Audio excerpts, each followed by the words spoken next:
Resilient Immigrant. And today we have another exciting Resilient Immigrants Spotlight series. And I have with me Uyi Abraham. Uyi Abraham is an amazing entrepreneur. He's also an African immigrant. And I mean, I don't want to steal the spotlight from him. I'm going to turn it over to you, Uyi, to please introduce yourself to our audience. Thank you, Vivian, for having me. It's a great honor to be with you on today. Thank you for what you're doing to not only spotlighting, amazing immigrants, but also to being that source of hope and inspiration to other immigrants as well. I think that's really amazing and so needed. So everybody watching, I'm Uyi Abraham. So I was born and raised in Nigeria. So I came to America years ago with just $100 and a suitcase of clothes. So I'd come here in search of the American dream. So if you know anything about, at least at the time I was growing up, it's different now. Maybe Mm-hmm. now in Africa, people want their kids to be maybe they want them to be an artist, a musician, or be an influencer, or whatever. But back then, when I was growing up, you got to be a doctor, a lawyer, an Mm-hmm. engineer, an accountant, or a failure, right? That's how they saw it. So I was part of that generation too. My goal, my dream, pretty much from my grandmom and everybody around me, I wanted to be a medical doctor. So I came to America with that dream and that hopes. But coming here, I found out that that was not really my true calling and passion. Hmm. That my passion was really just entrepreneurship and also to ministry as well. Wow. So I kind of left that dream of being a medical doctor. I went into pastoral ministry, and then I started my business as an entrepreneur. So from $100 to now, with what we've generated for us and also to our clients, because we have a software business, we have a coaching business, and we also have a Christian university. So among all three, we've generated over $100 million for Wow. ourselves and our clients. But it wasn't always rosy. We There's a lot of struggle and pain and suffering, to getting us to where we are today. So that's just a quick or short intro about me and Hmm. how I came to be where I am today. So, Uyi, we need to unpack the things that you just said. So, first things first, you see the doctor part. I didn't know that about you, right? So, Sure. going from wanting to be a medical doctor into Mhm. entrepreneurship, how did that happen? Yeah, so I when I came to the US, I had a very difficult time financially, and it Hmm. was hard for me to take off myself financially and go to school and take all the classes. So I literally dropped out of school at the time. Wow. So then I started working jobs and different things. But after some time, I knew that medicine was not the route for me, but I still wanted to be a doctor. So I went to school, I read marketing, then I also got degrees too in ministry and entrepreneurship as a PhD. Oh, So that's wow. how I became a doctor, not in the medical field, but also to ministry and also to entrepreneurship as well. That is So amazing. that's how I got to do what I'm doing now. And it was a struggle for me because looking back now, one of the reasons I wanted to be a medical doctor, one, I was always good in science anyway. But secondly, it was more of a financial safety thing for me, Hmm. right? I felt like, oh, being a doctor, I'll be able to make good money. I Hmm. not have to suffer or struggle. Because growing up in Nigeria, it was tough for me financially. I was raised by my grandma, Hmm. and she was doing quite well.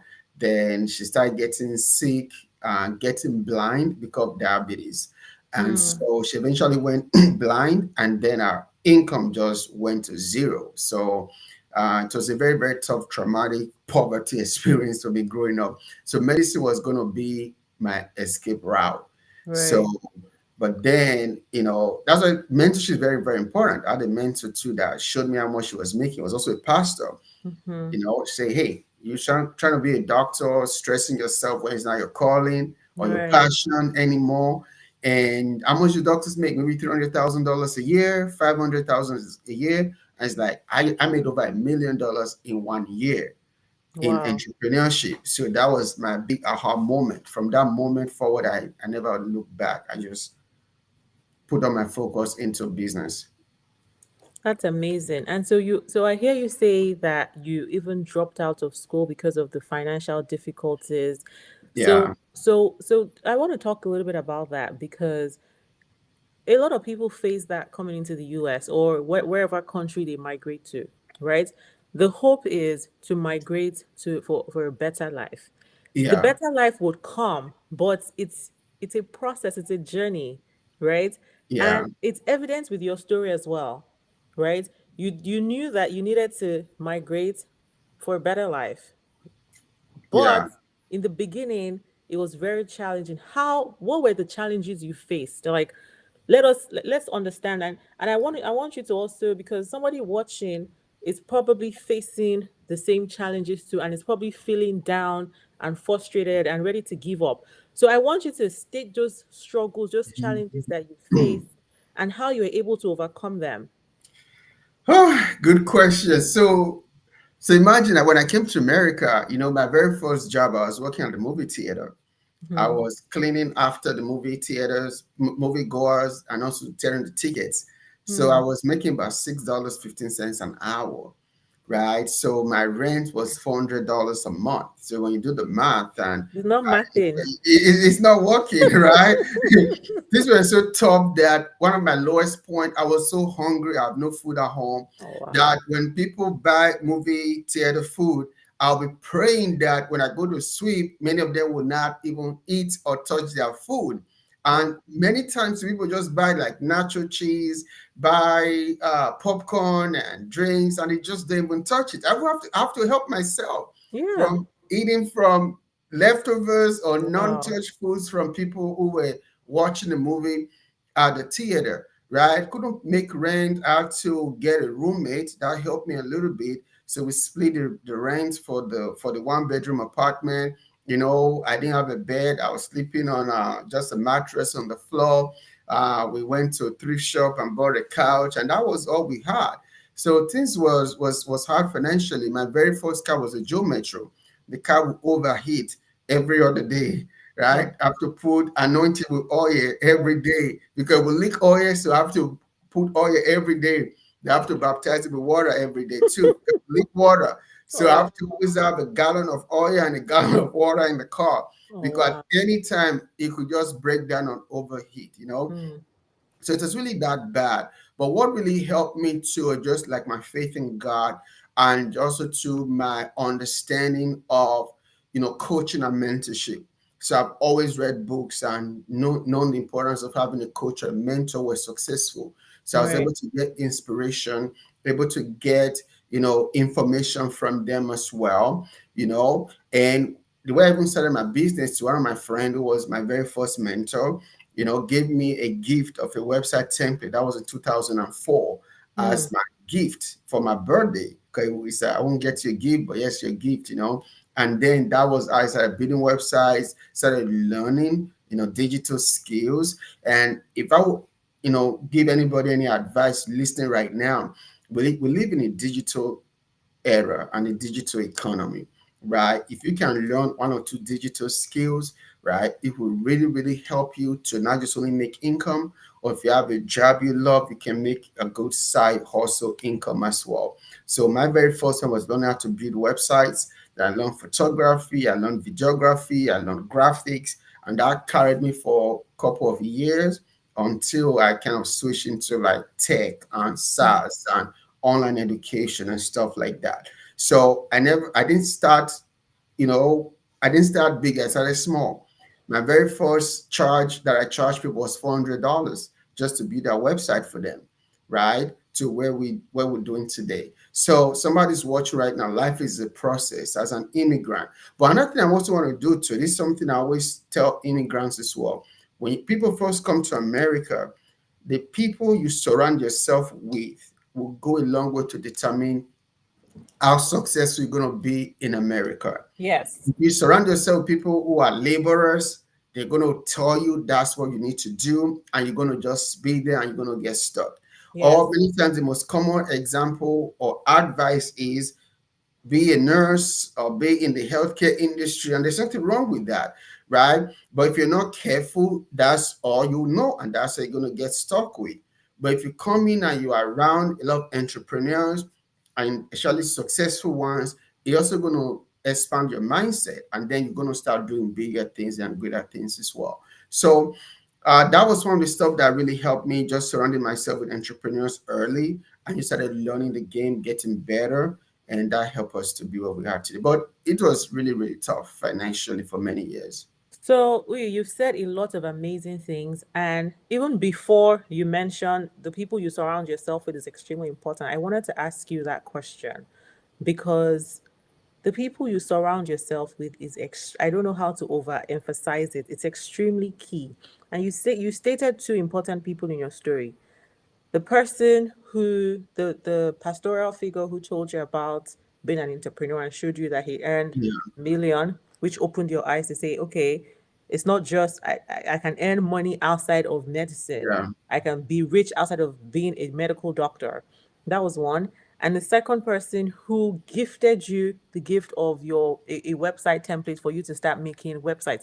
So somebody yeah. gifted you something to use to make more money, right? Hmm. Now, I want to unpack that because a lot of people come, they migrate to whatever country, whether it's the US, Canada, anywhere, and they want to only stay within the circle that they are familiar with.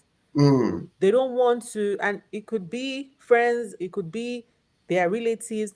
They're not willing to integrate. They're not willing to get out of their comfort zone and say, okay, let me be open to other ideas. Let me be able to listen to new information. Let me see what's happening out there. So how were you able to do that? Did you already have these friends or these particular two people or even the entrepreneurs that you started surrounding yourself with? mhm. How did you get into that circle? Very good question. One, I knew I needed more because when I came, everybody around me was, go to school, be a doctor or a nurse or something like that. Hmm. And that's the only way you can survive. But Right. then I fell out of love with medicine and science, right? So then I knew that I had to do something else. What I knew I wanted was entrepreneurship. So I really was just seeking out for entrepreneurs that I could learn from, network with. I was going to events, any event that I saw that they were doing for entrepreneurs, I would go there, I would hang out, try to build relationships. And I think some of you were just favored of God. Like the pastor that showed me that he made $1 million, he was my client first, right? So remember, I was doing photography, videography. So I Hmm. helped him to, the Bible says a man's gift to make room for him and bring him before great men. So my gift at the time was photography and videography. So he was my client. I was helping him with his television ministry. And so that was how I got to know him. Then the other person, it was a mutual friend. It was through a website too. I think it was a website thing I was trying to build. I needed help. And he said, hey, I know a friend that can help you with, the technology at the time. This was 2004. It wasn't like Hmm. now there was no Vonza, there was nothing that makes it easy to run a business online. So it was really through the business world and just that favor that God connected me with those people. Then I also had so many friends over the years and mentors and coaches that helped me, but it was me just seeking them out, right? So if somebody's watching right now and you feel like you can just sit down and things just come to you, it doesn't work like that. You have Hmm. to know what you want and you have to go out and seek for relationships, network with people, get out of your cycle, move out of, just African, niche, I mean, 95%, at least 90% of my clientele today, they are Americans and other Wow. nationalities, they are not Africans, because many Africans, anyway, let me leave that part alone. But the thing is this, because I do a lot of stuff that takes a lot of money.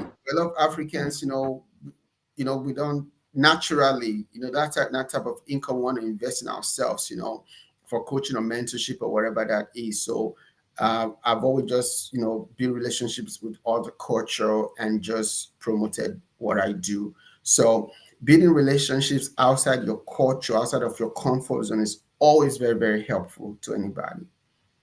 Absolutely, absolutely, absolutely amazing. I love it. And you see, I love that you're saying that people should get out of their comfort zone and network with other people. Or if you're an introvert, find a community, right?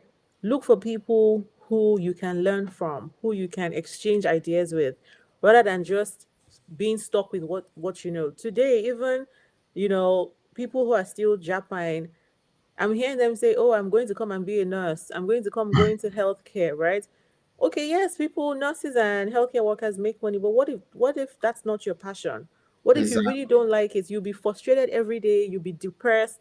You're making the money, but you're so sad, you're crying, you're not happy, there's no joy. That's not life, right? Yeah. So I love that you mentioned that. And also, I like the fact that, you also said um loads of your clients are, Americans. So one struggle that a lot of immigrants face is communication, our Yeah. accent, right? They feel they have an African accent and they don't want to interact. They don't want to integrate because they feel like maybe one or two people have told them pardon 1 million times, and Yeah. they just get upset and be like, you know what, I'm not Yeah. dealing, you know. So did you face that same challenge? How did you overcome it? What is your story Very, around your accent? very good question. In fact, that was the biggest shift. That was the second biggest shift for me financially. One was investing in coaching to expand my mindset and my realm of possibility. The second was overcoming my self esteem concerning Hmm. my accent. For years I let that hold me back, because again, when people don't hear you well, you don't want to talk and all of that stuff, so it held me back. So I had really low self-esteem because of my accent. What really helped me was my wife. She was that Hmm. person that was always in my ear. In fact, she told me to take my what I consider to be negative and see that as a positive, right? That because you have an accent when you're in the room with Americans, then that makes you stand out, right? Because you talk differently, so they'll pay attention. And she said, well, they can pronounce Schwarzenegger, and this, I think, is Italian restaurants. I don't know how to pronounce it. It's a very difficult word. It's start with a CH. Probably I've seen it. It's here in the Atlanta area. They can pronounce such difficult words, and they can pronounce your name, and they can hear. She just said, you have to just to be able to just speak more clearly so people can hear you, but don't lose your accent. Your accent is good. So she really was in my ears so much. Then I began to overcome gradually the fear that I will have, the low self-esteem I will have when it came to speaking in front of people because of my accent. And when I overcame that, or I started overcoming that, that's when like the floodgates happen, because money and confidence, they work together, They right? do. Say low confident person, it's going to be hard for them to make money or Mm-hmm. attract high confident people as their clients, and people can feel it and sense it.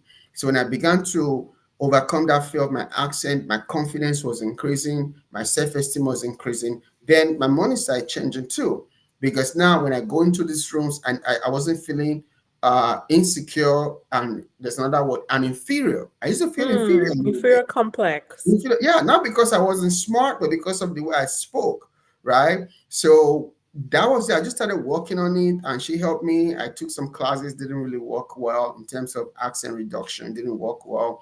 I didn't really finish it anyway. I didn't have the patience to finish it. But just having that somebody to reinforce, to say, you know what, start seeing yourself differently. See your accent as your asset, because it makes you Hmm. stand out, it makes you I different, love that. right? Yeah. And when you believe that you speak well, people will believe too that you speak well. When you believe that people can hear you clearly, then they will start learning how to hear you clearly. So Right. that really was one of the big things that helped me in that regard. Wow. Wow. So this is just amazing because I also face the same challenges, right? I remember when I first came to the US, and I would talk to people and they would be like, "Oh, what are you saying?" Yeah, Like they would say, "Can I speak to someone else who is yeah, in the US?" And I'm like, "I'm in the US. What do you mean?" You know? So that really uh affected me as well. So I know that a lot of African immigrants face the same challenges as well. Now, kudos to your wife. I mean, you have an awesome partner. Perfect, right? She's helped you, she's encouraged you. For the people who don't have spouses or don't have people who can be a constant voice of encouragement to them, what is your advice to them in terms of the accent? Yeah, I think you just really just take what I just shared with you right now, Okay. which is you just have to believe in yourself. Believe in You know, yourself. of course, Okay. work on reducing your accent because again, if people cannot hear you well, then how can they do business with you or give you money, right? Work on reducing it, right? You know, I don't know, maybe accent classes, maybe there's a lot of YouTube videos and stuff, but just I mean, one of the Make the things effort. make the effort. Exactly, make the effort. One of the things she told me, which I really did not, I've not done well, but I maybe need to start doing it now, is that the best way to reduce your accent is to just find somebody that you like their accent and just try to imitate them.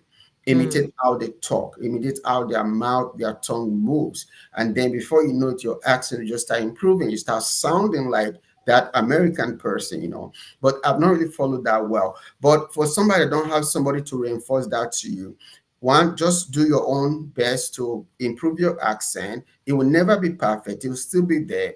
But two, don't see your accent as a liability, right? right, right. See An it as an asset. accent. See it as an asset and see it as something that sets you apart as unique, right? And even people cannot hear your accent well or they can't hear you speak well. They will always be able to hear the enthusiasm in your voice. They'll always be able to feel your genuineness in your voice, your tone, your genuineness, your personality will always come across, right? So even if they have to tell you to say two or three times, don't feel offended, right? And don't let that affect your self-esteem. Just say it again another way or use another word that is difficult, right? Like I still have the difficulty distinguishing Hair and Air when I pronounce it, right? A and hair, right? I still don't say 100%, right?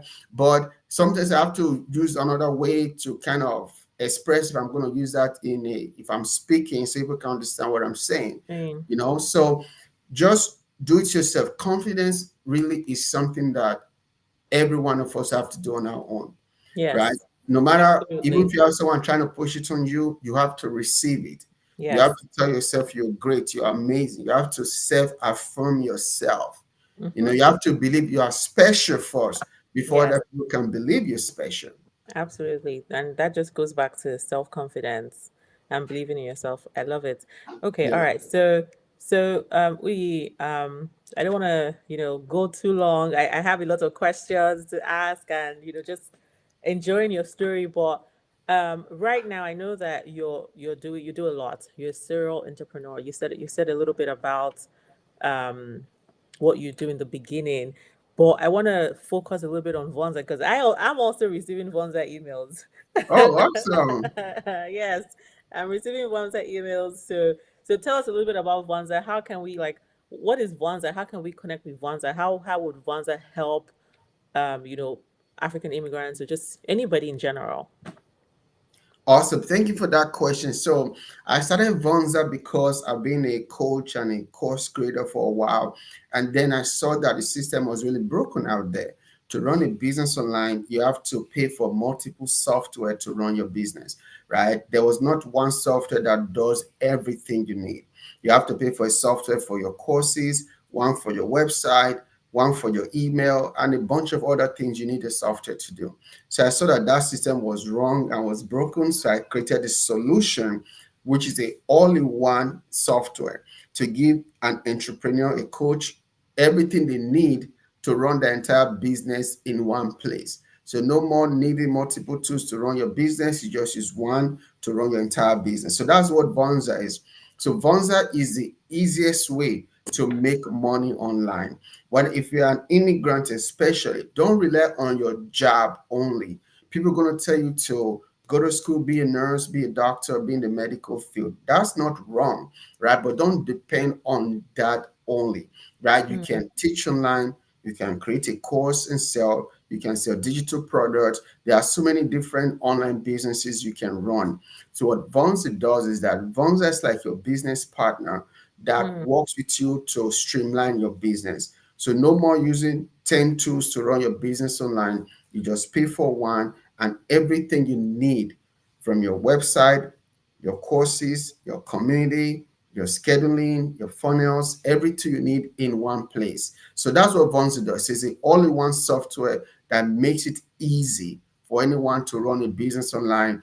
And what makes Vonza really shine, or where it really shines the most, is that Vonza saves entrepreneurs time and money, right? Mm. Time, instead of logging to 10 platforms, Multiple you have platforms. one tab, one platform instead of 10. And money too, because instead of paying for 10 software, you're only paying for one, right? To run you. And also too, you're not dealing with tech frustration or trying to tie them Hmm. all together to work, right? So Vonza is perfect for creators, for coaches, entrepreneurs, or anybody who is creating or selling anything online.